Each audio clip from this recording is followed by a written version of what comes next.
Hi guys, thank you so much for coming back to my channel. It's always a pleasure for me to have you in the kitchen.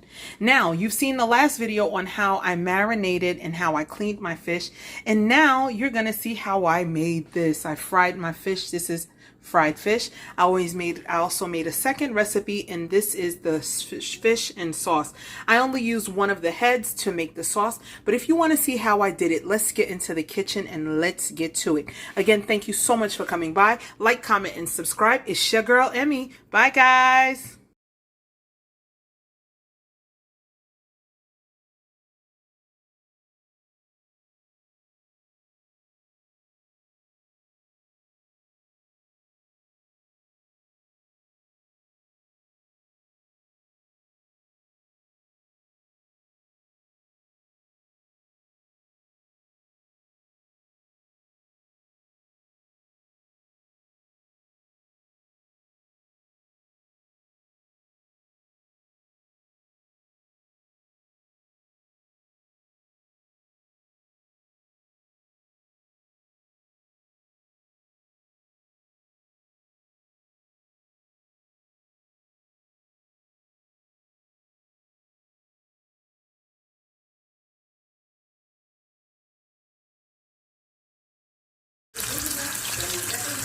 So once your peppers, your onions have like a nice coloring to them, okay? Can you see that? You're going to place your fish right inside with them, okay? Along with all of the seasonings that were inside of the fish. So you're going to leave it there. You're not going to move it anymore. Leave it as such. And then you can add the liquid. Slowly add that liquid right into it, and then let it go. Let it go. Let it come up to a boil, and then I'm gonna cover this and let it come to a boil. So if it's the fish only, you're just gonna add the fish, cover it, don't stir it. The other thing is I do want to add crabs and shrimp to my sauce, okay? So I open up my crab, clean them, and you leave the shell back on just for presentation. Okay, you don't have to add crab to it, but I am. So I'm adding crab, and I'm adding my shrimp that I seasoned right into it. Now we're going to cover this, and we're going to let it cook. This is going to take about 25 to 30 minutes, okay? Not even, but just to make sure that everything is nicely cooked, because I'm going to cook it on a nice low simmer. So now that we see that it's pretty much cooked, we're going to take a spoon, and you're going to see if you like the flavoring, if you think the flavoring is enough in it. I usually turn my crab halfway through just to make sure the seasonings get completely in. And I just put the sauce right here. I added another Scotch bonnet because I want some good heat to this. Not heat, but flavor rather. Okay. If you want heat, you can add, you would pop it open, because you see, I didn't pop it open. It's still like that. And this is our sauce, guys. I'm going to let it reduce so that the sauce is thicker. Okay, it's still not thick. And then once it gets a little bit thicker, we can add our onions and bell peppers that I have reserved on the side waiting for it. Go ahead and fish out. Fish out. Get all of this stuff out, all of your thyme and stuff like that. If you get these little cloves, you know, you're going to take them out. Just going to clean our sauce by removing all of this. I don't like to see none of that when I'm about to serve. So I just always like to take out the stems and everything like that before I add in my new ingredients. Now I'm going to add some fresh garlic into the sauce. Okay, there's our garlic. Just a little, like 2 spoons. Like mix it in there. Okay.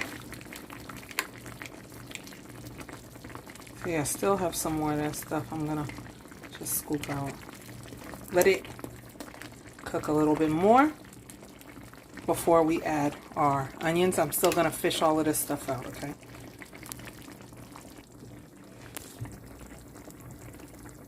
Alright, so now I fished it out. I'm gonna add some butter. Yes, about a tablespoon. See, not too much. You don't need it because you can see my sauce is already getting thicker.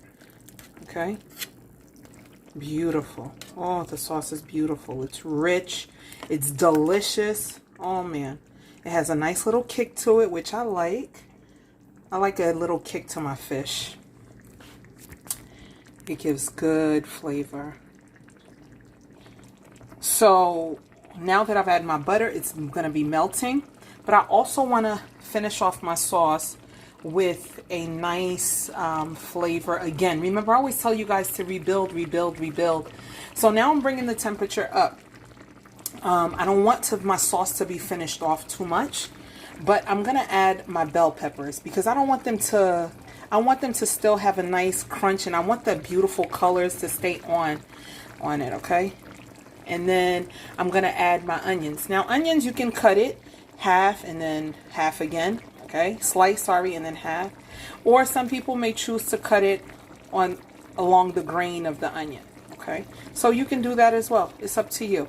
But fish, when you're cooking fish, you want to add your onion when you turn off your fire, okay?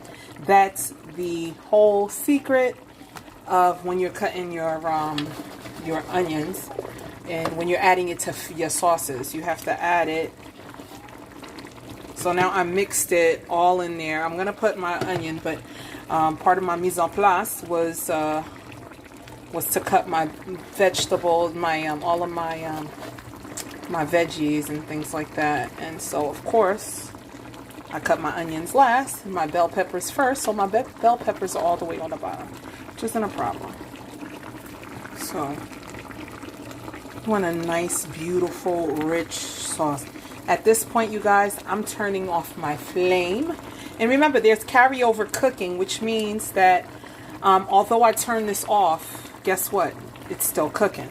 But I'm going to turn it off. Okay? And if you want, like I said, you can cut it round. Okay? And you leave them whole, nice and whole. Or if you want, feel free to cut them half, or, you know, just the way you want. Doesn't matter. Honestly, it doesn't matter. It's all about presentation. You guys, thank you so much for watching. I love you guys for coming into the kitchen with me and watching how I made my fish sauce. Like I said, it's been something long time in the making. But if you guys like another recipe, this would be the Poisson Goodcelle, by the way, because there's no tomato paste in it. So if you guys, you were happy with what I made and prepared, like, comment, and subscribe, okay? And give me a thumbs up and let me know if you're going to be making it, if you've tried to make it. This is what it looks like, guys. It all completed. Bye, guys. Thank you so much for watching. Love you. Bye.